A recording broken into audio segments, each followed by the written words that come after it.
everybody. This is Jonathan Simkin, president of 604 Records in beautiful Vancouver, British Columbia. And this is another episode of our Versus podcast. And I'm very excited to have a guest on that I've known for a very long time, Alan Boyd Alan's done a lot of things, but we're going to talk about his band Movieland and other things today. And where are you, Alan? You're in London? I'm in Brixton in London, yep. Look at you.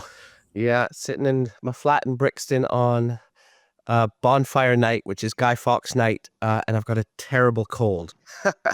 So I've got a cup of tea with me. I mean, I'll give a little bit of background to people listening. 604 recently announced a new series of releases under the name Decades, 604 Decades, and Movieland is the first release. They've already put out a single, I Relate. We're putting out another single called A Sort of Icarus, which will be coming out on November 29th. And then the album, Then and Now, comes out on December 13th. And you can stream that and listen to that and anywhere you stream music. It'll be available in all those normal places. Maybe we'll start with trying to establish some timelines because, boy, at my age, I get confused about everything. So when do you think you and I would have met? Any idea? I think we met probably around 1992 at Downtown Sound, which was a studio at 1010 Seymour. That was run by a mutual friend, Murray McDonald. And there were a lot of bands hanging out there, a lot of stuff going on. And you were coming down there talking about working with musicians and bands in Vancouver. And in that period, because I left Vancouver in 1994, at the end of actually 30 years ago, this September, I left Vancouver. And I used to come up and visit you at your Hastings office in that really cool sort of brown and orange building that was the Dominion building. The Dominion building. Yeah. Used to come up to your office, hang out, talk about music, talk about things we could possibly do, you know, what was going to happen. You drink coffee down at the block, down around the corner, all those kinds of things. So that was our sort of, 90s existence and getting to know each other. So 92, that sounds about right, because 92 is right when I started to do entertainment law, when I was sort of starting to move away from doing criminal law and refugee work and start to move into the entertainment thing. Now, Downtown Sound, maybe that's a great place to start. Downtown Sound, is, as Alan just said, is 1010 Seymour. I didn't remember the address, but thank you. To me, I knew it more as the place that was right across the street from the Penthouse. Yeah. And not because I'm a frequenter of strip joints, I'm not, but it just so happens one of my best friends as a kid in Vancouver was Danny Filipponi, whose family owns Penthouse. So it's kind of funny because and I've known Danny since grade 7. We became friends in elementary school. So we would go to a movie on a Sunday with a bunch of friends at the Capitol 6. Remember the Capitol 6? Oh, yeah. On Granville. Yep, I remember that. And then we'd go over to the Penthouse, which was closed on a Sunday. And we would just run around like a bunch of, grade 7 idiots and, swing around on a stripper pole. And, that's why you're so good at pole dancing, huh? That's exactly why, yeah. Yeah, I trained from an early age. And Downtown Sound was right across the street. Now, as I recall, it originally was built as a CBC studio. I think you're right. Yeah, I think you're right, because it had this amazing big room. Yeah, it was, I believe, a CBC studio, and you're right. It had a beautiful, my memory of it's a little bit foggy now. You'd walk in off the Seymour, and there was a room. That wasn't the studio. That was just more there was a front out or... But we used to rehearse in there sometimes, and so did Wicked Swimming Dog and a couple of other bands. But then there were 2 sets of stairs, one that went up and one that went down. And the downstairs bit went to a little sort of kitchen area and some sort of side rooms. And then there was then we got to the back room where you went upstairs, which led to some offices and then the control room, and then went down to the back room. Oh, the control room was upstairs. Yeah, and there was a big window that looks out on it. But it was a great space, and there's lots of good stuff going on there. But, it was put on parties. We had a couple of New Year's Eve parties, I think. And there's some of that Movieland footage that we shot on 16 mil. It was filmed in the back there.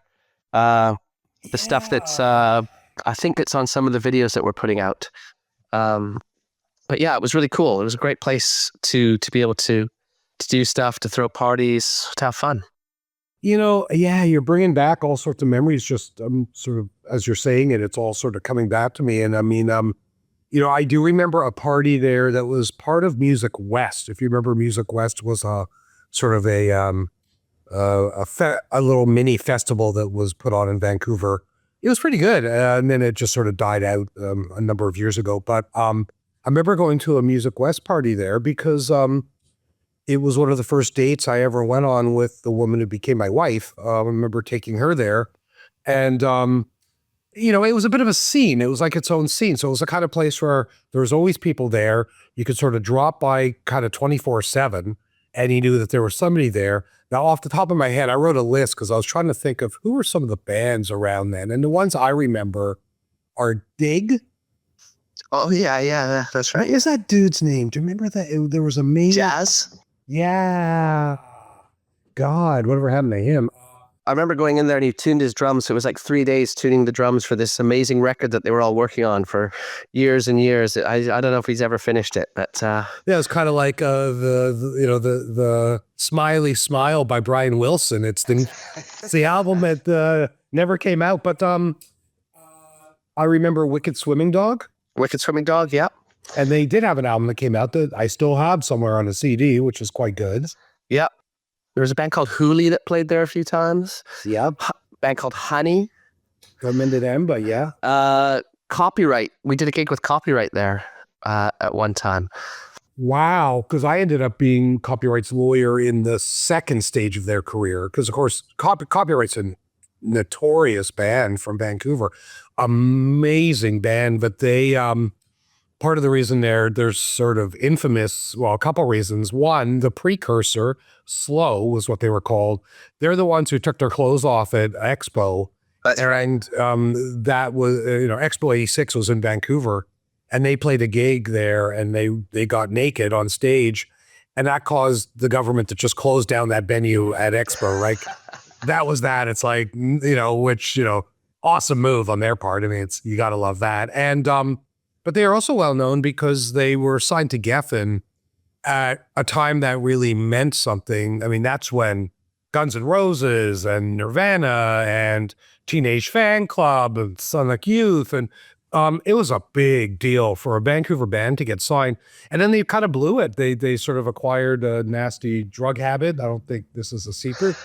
No, I think part of it though is they also were told by the story I heard, which could be wrong, apocryphal. I don't think it was, the drugs are one thing, but there's so many people at those things that are in drugs. But it was like, I think they told David Geffen to fuck off when he told them they couldn't call themselves Copyright. Yeah, the story I've heard, you might have it better than I do, but yes, is that literally at the CD release party, Tom, the singer, just went off on him, and including some maybe some homophobic slurs as well. And All right. I don't know if I'm just reporting what I've heard. I wasn't there. And he dumped them on the spot. Like literally the day the record came out was also the day they were dubs from the label. I have the record. I bought it at Music World in Oak Ridge Shopping Mall. Oh, hang on one sec, because I have it right beside me here. Oh, you have a copy? Wow, I have the same one at home. I've been listening to this like the last few days. I love this record. It's one of my favorite records ever. It's a great record. And funny enough, as part of Decades, I was trying to maybe see about getting the rights to it. And unfortunately, Interscope was not very nice about it, but that's another story. But yeah, that's what I've always heard, because I know that I bought it at Music World in Oak Ridge Mall, like literally the day it came out. It had already had a delete punch in it. Like, really? Yeah, my copy's got a hole punch in it, which is... I think this one does. This one's pretty clean. Ooh, nice. Look at that. But yeah, it's a great record, and it's like, I mean, the artwork and everything in it too. It's amazing because it was all this art that was done at the studio space they had. I can't remember the guy's name. He probably Grant Head. That's it. And he did all these amazing gaffer tape pieces of art, and Then they photographed it all with this incredible camera, which is the same one they used for the moon landing. I mean, I love this record, and copyright that period and them making that music and being part of that scene in Vancouver was really, I think it was really important because they were pretty inspirational, being slow, and then the copyright record was so different than slow. I think that was the other thing, is Geffen wanted like a Nirvana, and they gave them this kind of much more folky, introspective record. So yeah, really important. Yeah, it's interesting. I mean, and I guess that also underscores, something else I wanted to talk about a little bit, which is like, it's funny because I don't remember copyright being part of that downtown sound scene, and maybe they were sort of tangential or whatever, but more tangential, yeah. There were different sort of scenes in the city at that time, and they were very distinct. Like, the people who hung out at downtown sound were very specific, and then there was like, I'm trying to think, like Zulu, yeah. That was bands like Cole, Blaise Pascal, Daytona, yeah. Who I managed, first band they ever managed was Daytona. Vancouver's funny that way. Like it was, Toronto I found always was a little more, everybody knew what everybody else was doing, and there was more sort of commonality between the bands. Whereas in Vancouver, it was like, if you were part of this scene, that was kind of it. Like you were just part of that scene. So, I mean, there was the Zulu scene, there was the downtown sound scene. I think Network kind of was its own kind of thing, because that was like Grapes of Wrath and Sarah McLachlan, and, they were sort of their own thing. It's interesting. I mean, it was hard to, I think you're right. And it felt hard to get a sort of universality of being a Vancouver scene. And the thing I found about Vancouver in those days was with these amazing, huge universities, yet you didn't really seem to have these university scenes where people were coming to a lot of, to gigs, It wasn't like a university town in the States where you really felt that the university powered. Now, CITR as a radio station, absolutely amazing, and really helped a lot through all of the scenes. And Nardwuar comes from there, and Grant Lawrence comes out of that too, and that great stuff out of CITR. But yeah, you didn't sort of feel like there was a center and that people just sort of flocked to gigs like the university students and stuff like that. It's a great point, and you're right about that. I mean, I went to UBC, and it was really not, as much as I was into the music scene, it wasn't like UBC was the center of my music sort of existence. It really wasn't. I mean, Discorder was an important magazine. It just was more for the punk sort of scene, I suppose. But, you're right about that. But Vancouver's always been funny that way. I mean, that includes labels as well. Like, I remember in Toronto, sort of when I used to be there a lot during the sort of, as my career started to grow, and I'd go to Toronto, like every Thursday night, half the music business in Toronto would be at the Horseshoe Tavern. Right. And that's where people would mingle and talk, and you'd find out what other people were doing. Vancouver's always been a bit more diffuse. There just isn't that kind of central sort of scene. I think in some ways that's helped the scene here, and in some ways it's hurt the scene here. You got a lot more sort of weird outliers, like people doing, whether it was Devin Townsend doing his crazy shit Maple Ridge, or whether, like just different people doing different stuff all over the place, not necessarily connected to each other. But lots of interesting stuff going on. There's that sort of Skitty Puppy scene. I mean, lots of really cool stuff happening. Now, I wanted to sort of talk about the different versions of Movieland. Yeah. And here I am putting out the record, and I'm still confused by it all. For no good reason. That's just me and my brain not being good at keeping things straight. But Movieland Mach 1, let's call it. That's you, John Onopu, and Justin Lee, right? Yeah, that's right. Yeah. So it's a 3-piece, and it's the three of you. It's a 3-piece. It's the three of us. And Justin and I met, we were working at Benny's Bagels, and I can't remember how we decided, but we were just talking about the bands we liked, and we started rehearsing, and he brought in his friend John, who played bass, and that was it. We'd be rehearsing in the front of Justin's house in Richmond. We'd drive down, set up in the foyer of his house, make noise. I've still got tapes from those first jams, actually. It's quite funny listening to them. Oh, that's funny. I mean, that's goddamn, that's so that would have been 90... 91, I think. Good Lord. And so on the music that we're putting out, I'm just thinking at the album here. On that record, what are the songs that are those three? It's the one we just put out, right? I Relate. Yeah. So basically, there's three releases we did, three cassettes that we did in Vancouver. The first one, which was the black one, which had 4 songs on it, that was the three of us. The second one had 3 songs, I think, on it. That was the three of us, and then the last one had 2, and that was a different version of the band. Okay, so maybe the easier way is to start. So the second version is you and Cam and Clancy. Yeah. And which are the 2 songs that's Build Me a Dream? Build Me a Dream and She's a Mountain. And so everything else is you, Justin, and Sean. That's right. Interesting, because I was listening to I Relate. I was excited when it came out on Spotify, and I was listening in my car, and I have a nice sort of system in my car, and I mean a few things struck me, but one thing that really struck me was John's bass playing.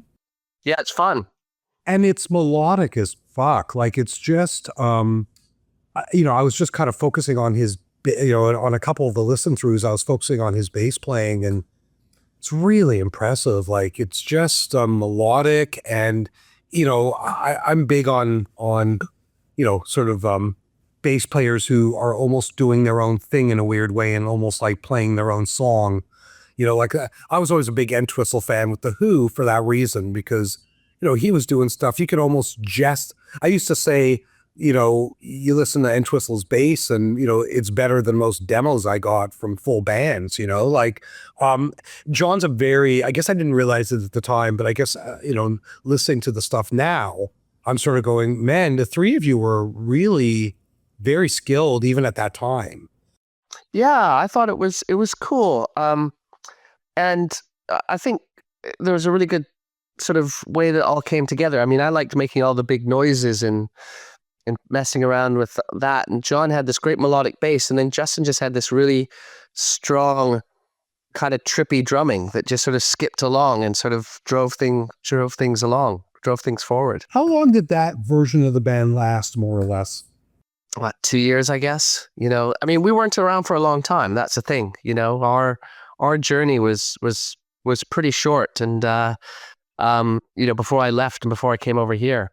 And they decided, because I kind of wanted to get to a more experimental, noisy, big sonic stuff, and I think they were less interested in that. I actually remember John really wanting to do much more melodic pop kind of thing. So they went off and decided to do Pluto. And that's when I kind of met Clancy. It must have been through Adam, because he was doing Perfume Tree with Adam. I can't remember Adam's last name. Adam Sloan, I think it was. They had this band Perfume Tree, and he engineered that second set of tapes with I Relate and stuff like that. We did it at his studio, and that's how we met Clancy. But yeah, so that's kind of where the split happened.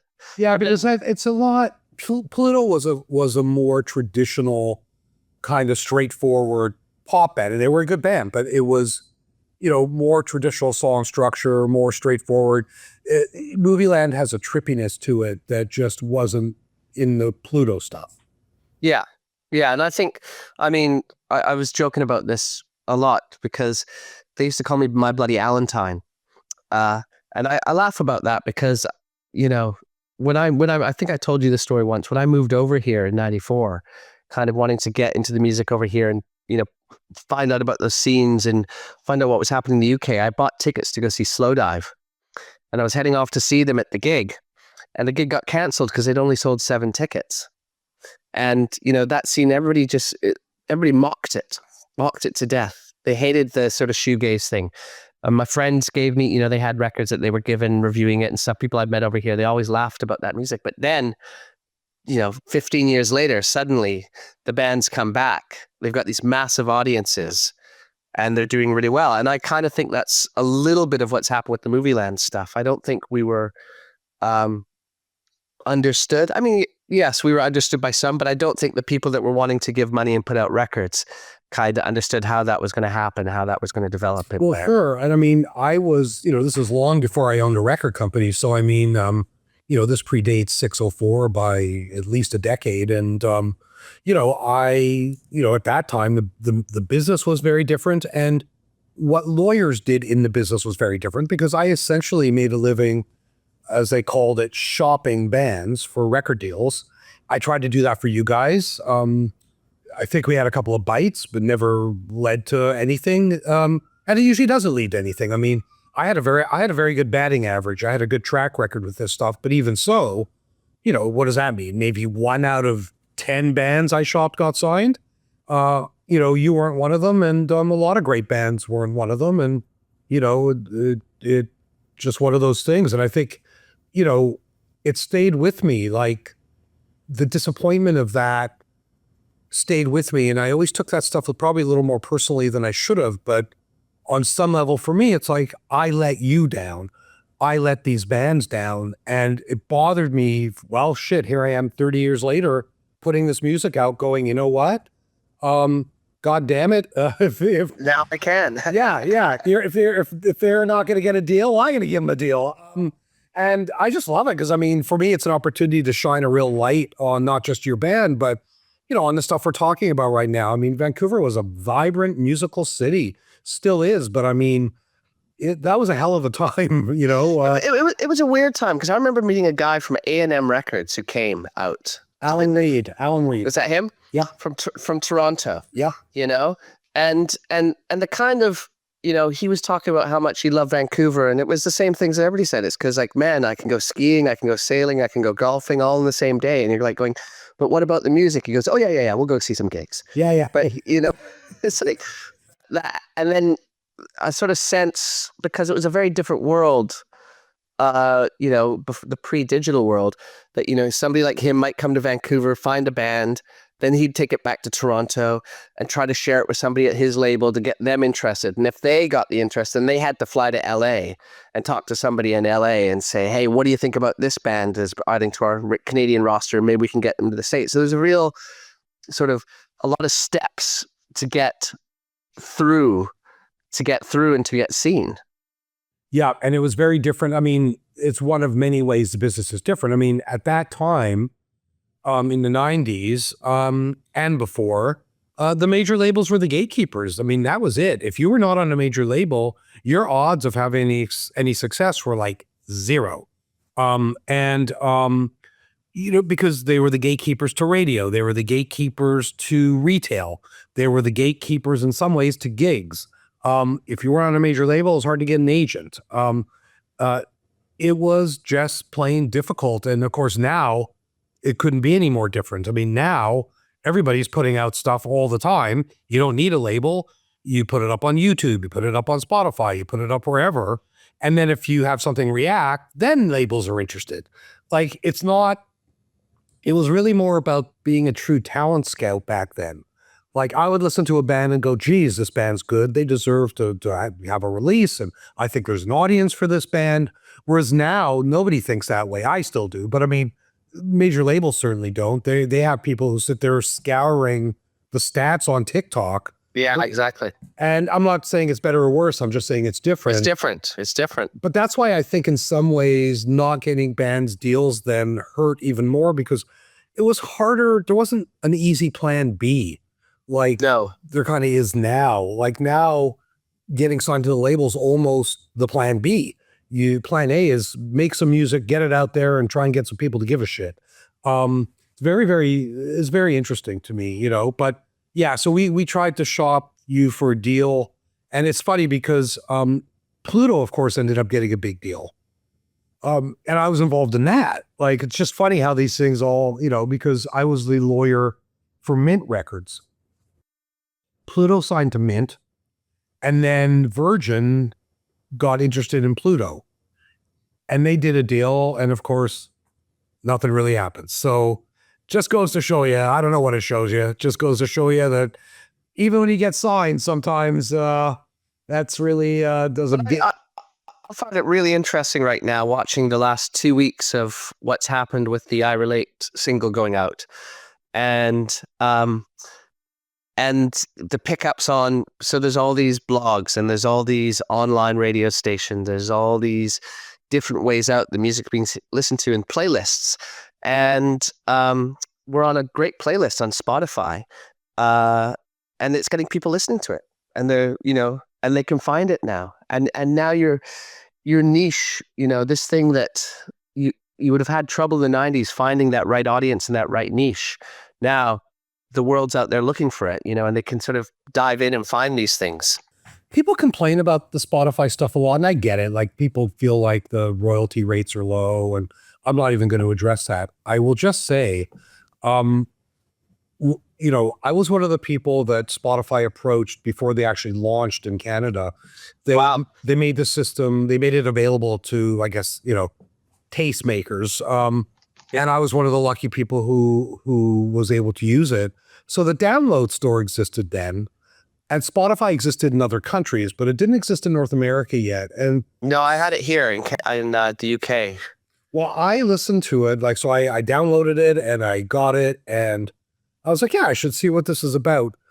I knew within 30 seconds of fucking around on there, this is it. This is the future. This is now. It was so easy. I still have a big vinyl collection, but it's almost more like it's become like collecting merch. I listen to vinyl, but Spotify and Apple Music and Amazon and YouTube is so easy. It is easy. And it's fascinating because you can just dive in and say to somebody, hey, have you ever listened to, there's a guy I was working with, my friend Freddie from the Vaccines. And I say, have you ever listened to, I don't know, I'd say Chuck Berry or something, this song. And he'd go, oh, no. And then he'd come back and say, oh, I'll send you a tape or I'll send you a list. He goes, oh, no, it's all right. I've already listened to every single thing by Chuck Berry. I went home last night and just got it on Spotify and listened to it, It's all just there for you. I love it. I mean, honestly, I really love the way the music business works now. And again, I know not everybody agrees with that, but I certainly love it now as a fan, not just as a guy who owns a record company. Well, it's a different thing. And I think there's guys I know from the 60s who I've been working with here, are old session players, and they talk about recording, how, they miss the days of the studio, but they all go, look, it's just a different world. It's a different thing. People could do amazing things at home on their computers that are better than anything the Beatles could ever have done, because they don't have, they didn't have that technology, but they don't have that sense of being in the studio with other players, creating things like the Beatles might have done. Yeah. It's a different thing. Yep, exactly right. So, no, I'm stoked, man. I mean, the album comes out December 13th. Yeah. And I'm really looking forward to it. I mean, I've been listening to it. The irony, of course, for me is I've been listening to it since 92. And I do. I mean, I had it all on my personal iTunes, just as MP3 files. And, I've been listening to it. Now, I was just looking at the list of songs that's going to be on the album. And I've always thought there was one song that was a bit of an outlier from all the other ones. Do you know which one I'm talking about? I don't know. Is that San Francisco? That's our Dinosaur Jr. song, basically, I love that song. And I think, if memory serves, it's the one at the time that really made me go, I want to work with this band. Even though now, the whole thing, I sort of listen to and go, shit, it's validating, because I listen to it and go, yeah, you know what? This is really good. I wasn't just me being, whatever. I mean, this really is, quality music. But that song, for some reason, is the one, maybe because it's the one that in a way is the most straightforward, and in a way sounds like it could have been on the radio. And, it just sort of has that sound to it. It's a guitar sound. So. But I think, to be fair, when John and Justin did leave, I remember John saying he wanted to do more sort of poppy stuff. And I remember cracking out a riff and going, what, like this? And playing something. He goes, yeah, like that. I said, I don't want to do that. Against, And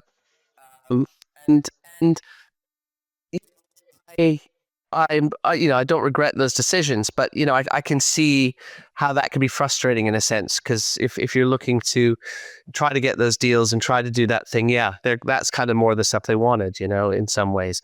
But I think, because there's new songs that I've done for you as well, and some of those are a bit more along that line. They follow a bit more the sort of straighter songs in some ways. They're still noisy and crazy, but they've got that poppy thing.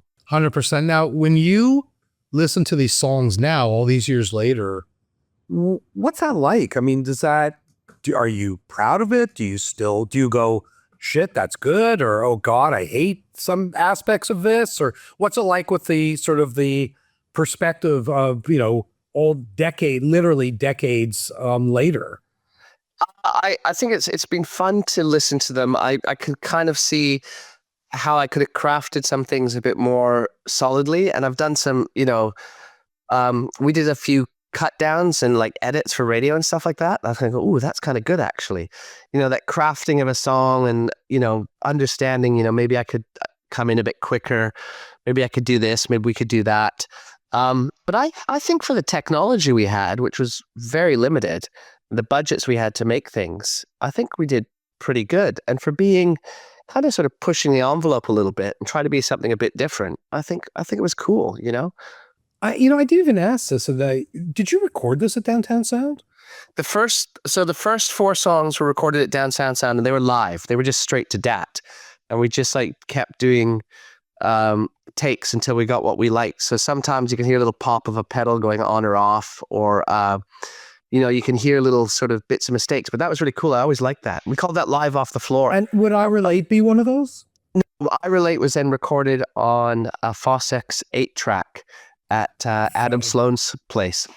And yeah, so I actually have the 8-track, and I got it digitized and remixed it. But it's there's not a lot of space on there to make the music, to make the sounds happen.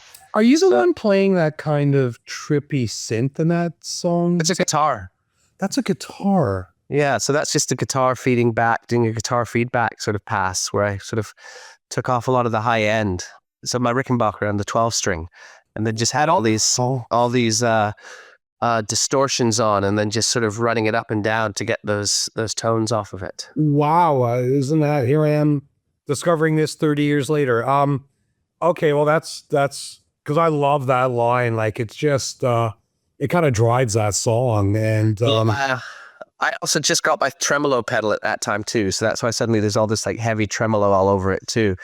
The two guitars, the big loud, there's that big sort of washy line, and then the big tremolo guitar over the top of it. Yeah, gotcha. So let's talk a little bit about Movieland Mach 2, yeah. which is Clancy and Cam.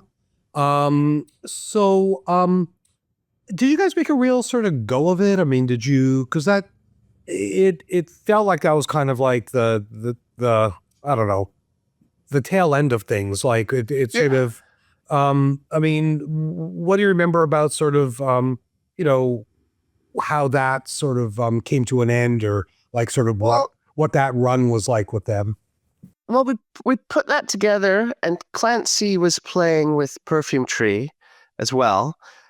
And then Cam was a friend of mine from Edmonton who moved out to Vancouver as well. We started together in a band. We were in high school called Edgware Road. And then, then we met up again in Vancouver. And we put that together. And there were some good things that came out of it, but I just feel like, it was a tail end. It was like I was trying to push on with this thing, but I don't think anybody really understood it, kind of what I wanted to do. We'd go to recording studios and I'd say, okay, put the vocals down and put the guitars up. They go, no, you can't do that. Vocals have to be this much above everything else. I'd be going, no, look, just try it like this. And, so I found it was a real fight almost against sort of everybody and everything around. And, you're playing to empty rooms. You go play these shows down in Gastown. There was one right at the top of Gastown on a corner. And you went in and you went downstairs, and I can't remember what it was called, but the Odyssey? The Odyssey? Maybe it was the Odyssey. I think that was it. The Purple Onion, and then there was the Odyssey. And then it was the Savoy, which was upstairs. Yes. But yes, right, yeah. And we played there a couple of times, and there's like 8 people on a Thursday night, and and it's rainy out and it's depressing, and it just felt like it was just not happening, Yeah. And I think we also, we did gigs at the Cruel Elephant and stuff like that when it was down there. Remember, because it was on Granville for a while too, wasn't it? At Sweet Point. And, there were some good gigs or some less good gigs, but I just ended up hanging out with the guys from SNFU who I knew from Edmonton. And one day, you know, they said, "Oh, we're going to go on a tour to Europe." This is 30 years ago, literally. And I said, "Okay, I'm coming with you. I'll sell everything I own." And I sold everything I owned in 2 weeks, bought a ticket and left. And that was it. I was gone. Um, yeah. So how did you, actually, I'm going to get into that in a second, but like, one thing that's been nice about this process is being back in touch, not just with you, but also being back in touch with, Justin and John and Clancy. Cam, of course, passed away. What else I had? When did he pass away? Oh man, that's like 20 years ago or so. He was in a car crash, sadly, in Vancouver. So that was quite early on when I was here, like maybe 2002 or something like that. Yeah. Really? Yeah, that's sad. And I mean, it's been very interesting to sort of be back in touch with John and Justin. And I've actually, stayed in touch. Like Justin, or I should say, John sends me music. Yeah. He still makes music, and Yeah. I ran into him at a comedy show that we were promoting, which was great. And Justin came by the office just to pick my brain about some stuff to do with music business, and it's been amazing. Like, to be honest, that's been like super fun. I am curious. So you go on this tour with SNFU. How do you end up staying in England? Like, what happens? Like, because I remember being kind of surprised. Like, I at some point I had heard that. I was like, oh shit, like Alan's in. Like, somebody's like, did you know Alan Boyd's in England now? So I'm like, what? No. Like, I knew I knew he was on a tour, but I didn't know he lived there. Yeah, no, I just, I think I was just sort of with a friend one night and feeling like I couldn't feel like I could get anything done in Vancouver. I felt it was like very frontier town, and, I know we tried, and I was always coming out and hanging out with you and talking about stuff and other people, but I don't felt, I don't feel like I was kind of, the kind of thing I wanted to do people didn't seem to get it, or maybe they didn't get me, or something like that, because I was trying to sort of push some weird experimental, whatever it was, be a bit noisy, be a bit crazy. I was working with my friend Jonathan Orr, doing sort of stuff with tape loops and an 8-track, and we had this project that we were working on that eventually became something called Saint Just Vigilantes, which we released over here. But I think I just decided I had to get out. I felt like Vancouver, I was having trouble finding work. And I just thought, well, this place is going to, there's nothing for me here right now. It's not working for me. So I decided to go. And then it was afterwards that I found out the band was going. And I said, oh, I'll come over with you guys and I'll stay at the end. And that's what I did. So at the end of the tour, which was very fun, we were opening for Green Day, and Dookie had just come out, and Bad Religion. So it was a great tour to be on. It was really cool. And then I stayed in Germany for 2 months with a friend in Heidelberg. And then met somebody on the tour who had a t-shirt company, a merch company, moved to London, got a job. And that was it. And then eventually you got married and had kids. And yeah, it all happened. Got married, had kids, worked doing film, TV stuff, doing sound, doing TV, film, music. I've just had a film and a documentary festival here that was played like a week ago. I'm working on a film about the session musicians from the 60s and 70s, people that played with Bowie and Lou Reed and all that sort of thing. So yeah, it's been amazing. The people I've met and the sort of cycle of London that I've lived in, Do you contemplate coming back here at some point to live, or you're not sure? Possibly. I mean, there's reasons to come back to do with family and things like that. London's an interesting city because it changes. Like all these kind of big cities, they develop, and it's really expensive here right now. And it's not what it was when I moved here, right? But then when I moved here, the guys I knew from 30 years ago are saying, oh, it's not what it was 30 years ago, as they were moving out. I think it's this place that sort of brings certain people in and out, and you flow through it. Unless you're kind of like in a sort of straighter positions, or you're a family that's always been there. But yeah. It's funny. I've been to London once. I went the summer that Chad Kroeger and Avril Lavigne got married. oh wow, yeah, okay. because our wedding was in France. So we took our family over. I took my wife and kids, and we went to the wedding. Of course, we spent some time in the south of France. We spent some time in Paris. We spent some time in London. I liked London, but I found it a little frantic for my liking. It felt just a little like New York's a busy city, yet I never felt as sort of in the frenzy of a city like I did in London. It just felt like every time you stepped into the street, you could get hit by a car or something. Like it just felt like the action was so perpetual and everywhere. Whereas Paris, I think in a weird way, I kind of enjoyed more because I always felt like I was in a state of meditation in Paris. So you kind of walk around at night and you're looking around and you're just like, what the hell's that building? And then you take a closer look and it's like, holy shit, like 1647. And then you're looking at this architecture and you're just, I found it a little more meditative than I found London. But I had a blast still in London. I mean, going to all those, even going to like the rough trade, record store and like all that Rough stuff. trade's amazing. I think the one thing that's happened though is post-COVID, things have changed a lot.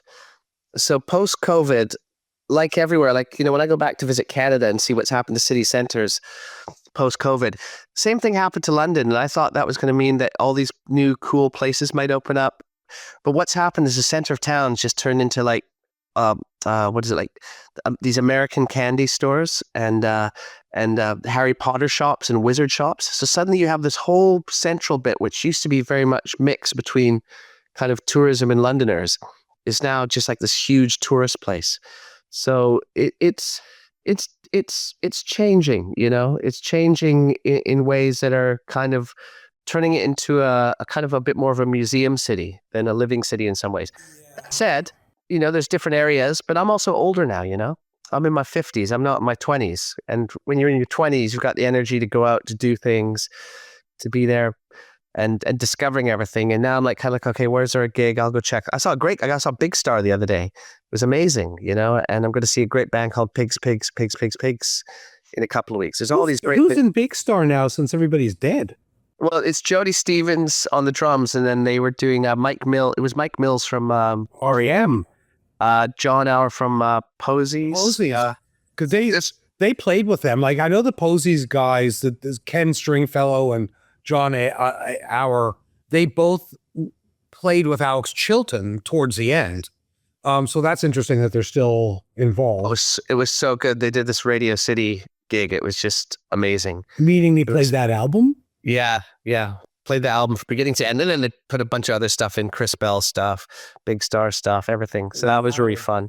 But you still get, I mean, there's still lots of stuff here, but I think, as far as the sort of band scene, the rock scene, I think London's much more about grime music, hip hop, British hip hop and grime. That's the music that's happening here now. Soul, the jazz scene in London's amazing. Yeah. It's incredible. But rock bands, it's not really a big thing, guitar bands are not the London thing at the moment. The venues that used to put them on are all shutting down, Whereas here, it feels like guitar bands are coming back, which cool. It's funny, like one thing that's happened, which is interesting, is there's a bunch of stations now that are putting into effect a sort of a new format that they're calling classic alt. Okay, classic alt. So like there's one in Calgary, there's one Power 97. Yeah, exactly. Except the problem with you, like it's funny because I've been debating, do I send the Movieland stuff? But of course, they're more like a Jack FM for that period of time. So they're playing hits from that period. Yeah. But it's interesting to me, like suddenly, whether it's Nickelback or Creed, I mean, all these bands that were sort of, and they're not really part of that scene. They were a little bit later in time, but still, it's funny how that, suddenly guitar bands are sort of back. I say that about there not being guitar bands, but there's a really cool place not far from where I live, in an area called Camberwell, a pub called The Dispensary, and it's near Camberwell Art College. And there's a friend of mine who's got a record shop across the street called Dash the Henge, and there's always bands on in there, and they're cool, and they're kind of art school, and they're weird and they're crazy. Now, are they going to get record deals and top the charts and things? I don't know. But then going back to what we said earlier about this new way of listening to music, some of these bands can come through and do some really cool stuff and do really well. But I think that's, again, it's like there's areas in London is like a collection of villages, you know, and in the 60s, used to do tours of London. Like the bands would play all the different areas. The Rolling Stones would play 20 venues around London. If you lived on the West, you wouldn't go to the East because, you know, eventually they come there. But now, you know, if there's a gig, which the one I went to, the Big Star gig was all the way across town for me. So it took me an hour and a bit to get there. Worth it, but you got to travel.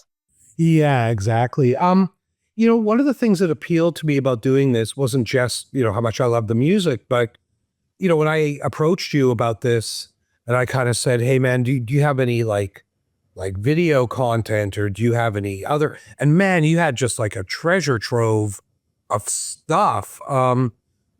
You know, it's funny because most of that never saw the light of day. It's going to see the light of day now. What do you remember about that? Like, why were you documenting it at the time? Was there a specific purpose, or you just kind of felt like, geez, who knows what's going to happen? Maybe we should have this footage, or was it even that conscious? Was it just like, hey, let's film this, you know?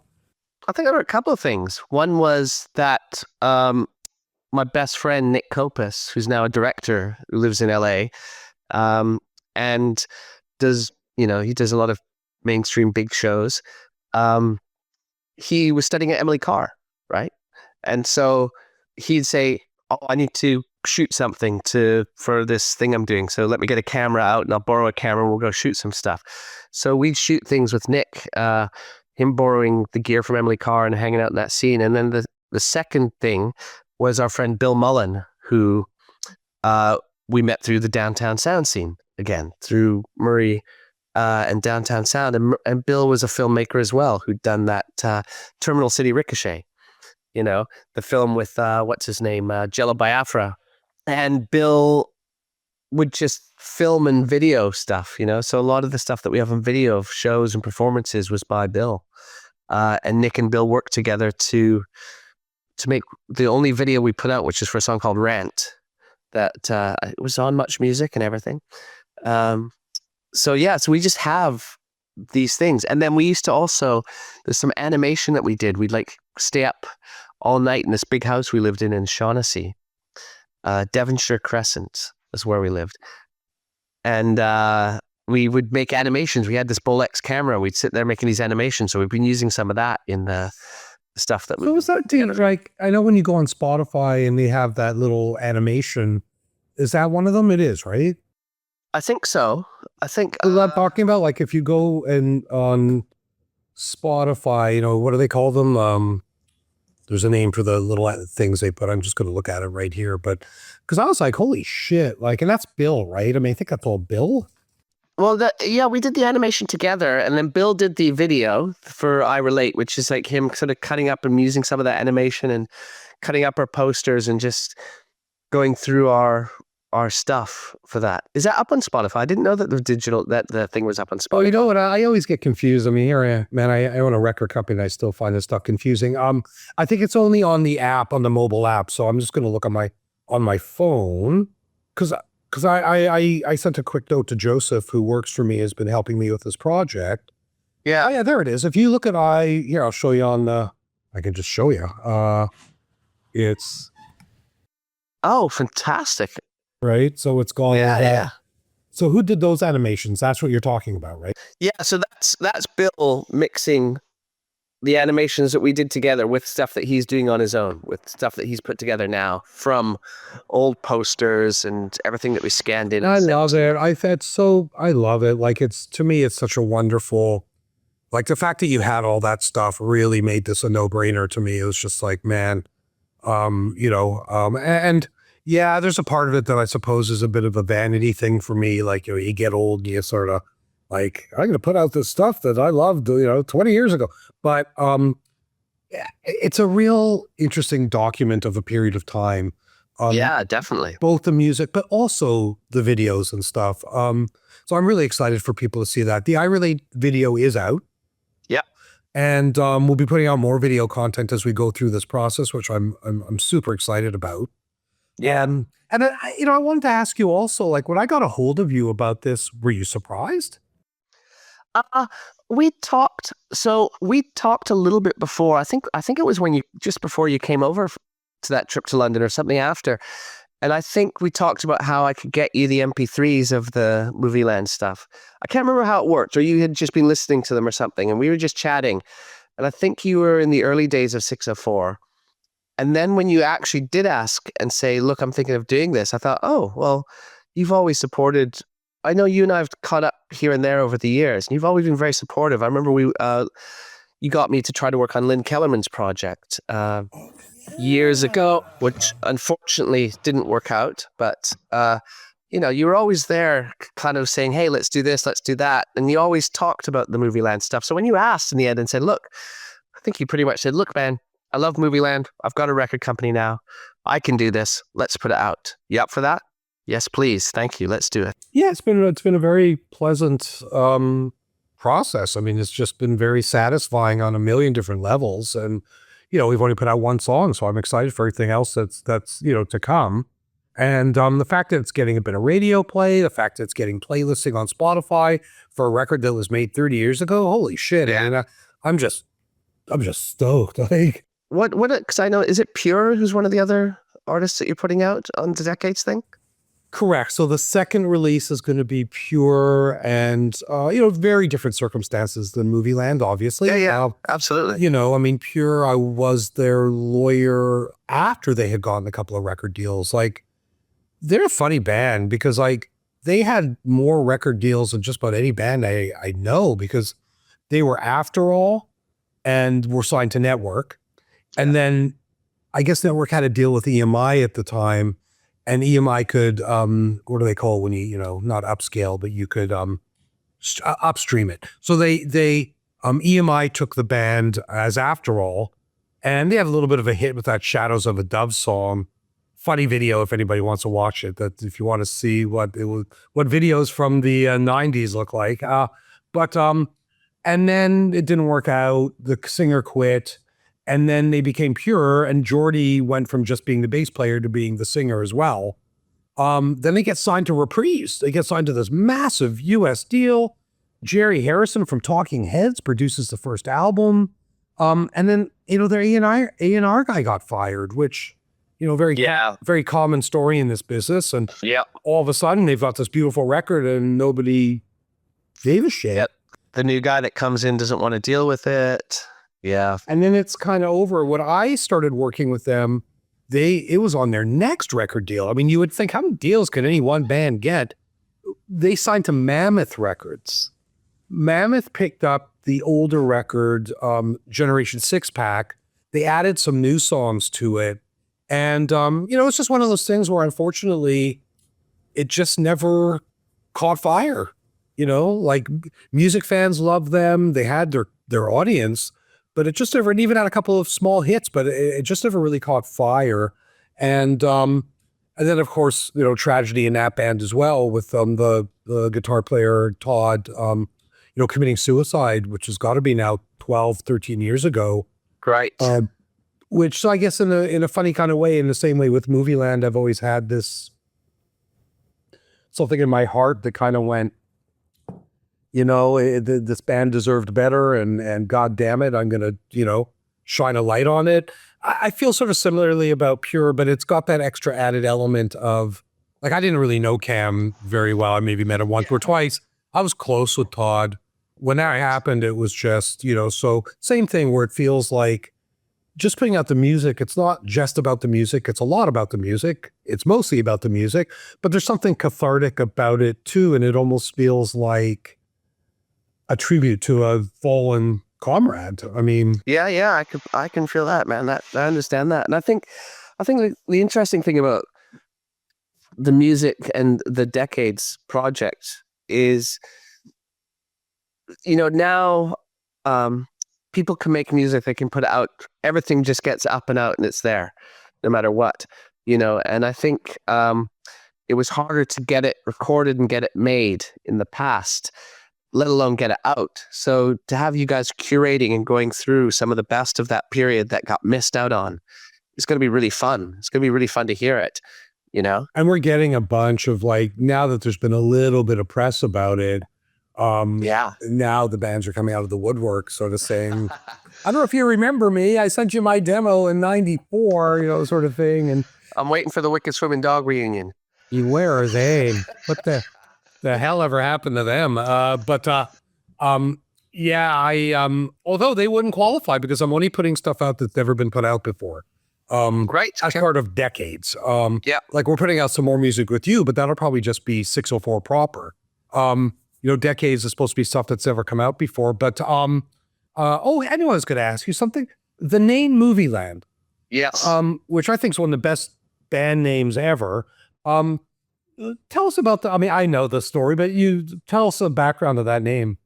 Well, it's just got to be about that great neon sign on Granville, right? You're just wandering around and I'm not from Vancouver. I'm from Edmonton.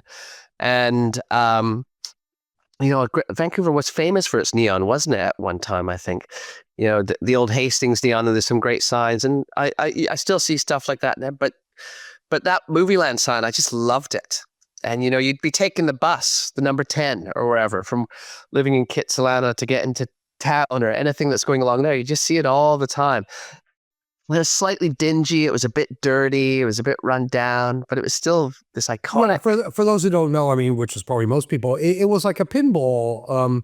It was like a kind of nasty pin, and I say nasty and cool. Yeah. It's kind of a nasty pinball arcade that was a bit of a hangout. You could buy drugs there. It was. I think Movieland. I think they showed dirty movies there too, right? That was the Movieland bit. There was a little back area where you could watch dirty movies or something like that for a quarter. Yeah, so weird place. Yeah. And Granville is like sort of an iconic street in Vancouver, maybe the most iconic, because it's sort of where, when you think downtown Vancouver, it's like the Granville Strip is, in my brain, that is what when I was in high school, it's like, we're going downtown, you tell your parents. Exactly. And what that really meant was, maybe trying to buy some pot on Granville Street, at Movieland, so exactly. Yeah. Then but it's kind of was that main artery, and then it had it went down to Hastings, and then you turn around the corner there into everything that was down in Hastings and what that had to offer. It's like there's a very sort of specific layout, because I did a lot of walking around town, just trying to figure things out. And when we were Yaletown just started when we were there, so there were a few little gigs going on, and people trying to put on parties, but that was kind of this sort of this kind of area of models and like trying to be that kind of New Yorkie warehouse thing, and playing gigs down there. What was the pool hall called? Automotive or something like that? Oh yeah, I forgot about that. That's right. Yaletown's funny in Vancouver because when I was in high school, it was just Scaryville. Like it was warehouses and not an area of town you wanted to be at alone at night. And then it somehow turned into this kind of yuppie. I don't know how that happened. It just kind of, and now I hear it's kind of scuzzy again. I'm not down there very often. It's not something I do very often, but no, it's that's again, it's the Vancouver thing. There's sort of these areas. I guess it's like London or LA. It's like it's a place you go to areas for things to happen. You don't really get the sense of there being a central bit that kind of, everything goes on in or whatever. Well, it's funny because like 604 Records is located in an area of town called Railtown, which I don't remember that name when I was a kid. Like I don't remember this area. Strathcona, yeah. But Railtown, to me, it was more just kind of considered shit town.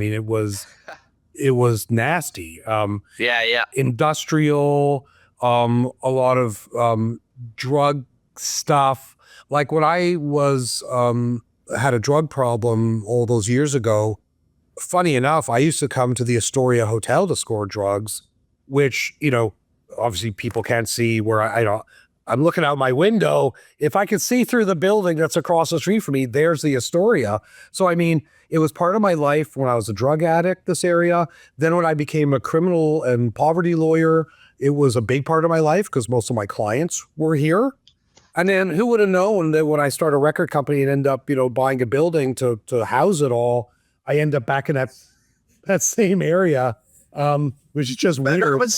That was one of the things about Vancouver. There's a real dichotomy of like very wealthy people, and And then you just go around the corner and suddenly you're on Hastings, and Hastings in Maine, and the places, the bars we'd be hanging out in down like, the Canby is now much more, posh than it was back then. But, these were the places everybody was hanging out in the bands, just in these areas. And, it's been a long time since I've lived there, but it's incredible that sort of Hastings thing hasn't changed. And I remember touring with bands from New York and bringing them to Vancouver. They go, no, we're from New York, man. We've seen everything.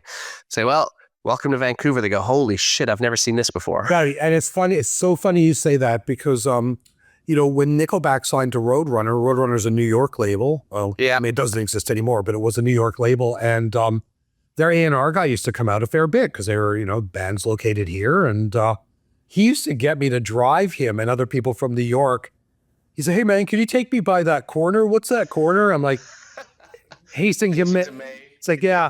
And like, we'd be with other people from New York and they'd all be same thing. Like, holy shit. Like, are they doing heroin out in the open? So they sure are, and that is still like that. I mean, it's still like it's sad. It's sad, but it's that bit in Canada that's warm, isn't it?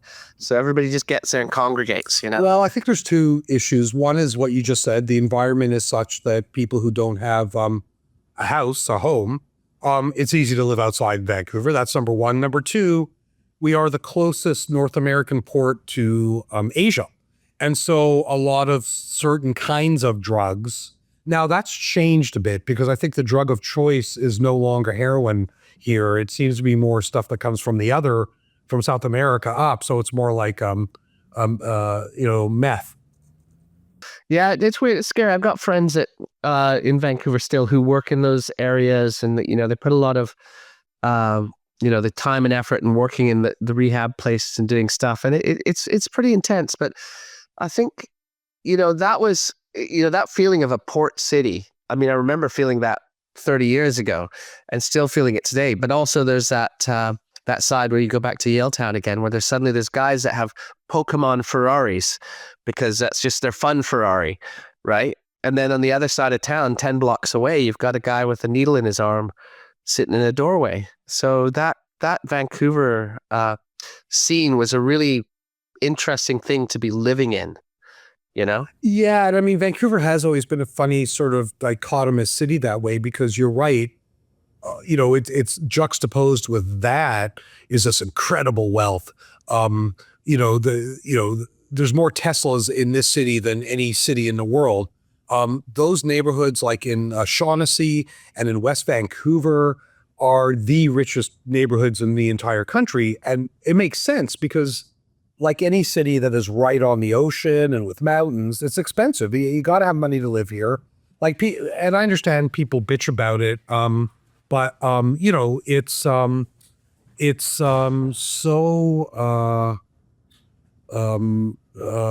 any city in the world where you're living on the ocean is expensive. It just is.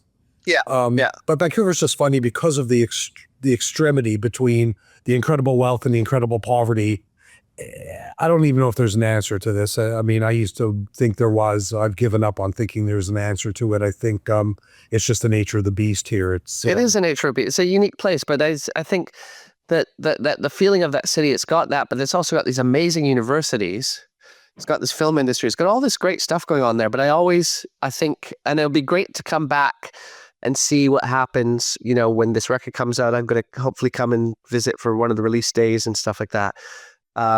See how it goes. But yeah, I remember in the past just feeling like, where were the scenes that were popping up for the music and stuff like that? Like just the go-to venues and things, and again, it was a city of traveling from, Broadway over by, or 10th over by the university where there was a really cool cinema, but then you have to go meet people all the way at the other side of town down in, East Van, or something like that. With cinema, you talk about Hollywood Theater? Yeah, that was it. The Hollywood Theater. They've redone it and it's beautiful. And we do both there. It is such a beautiful venue. Yeah, it's pretty incredible, to be honest. All right. Well, I think we'll wrap up, Alan. I mean, is there anything else you want to say or ask, or I don't know? Thanks. It's great. It's great to be doing this. It's great to be doing it with you guys in Decades, and the team and everybody that we're working with is really good. It's awesome. It's really good. Thanks, Jonathan.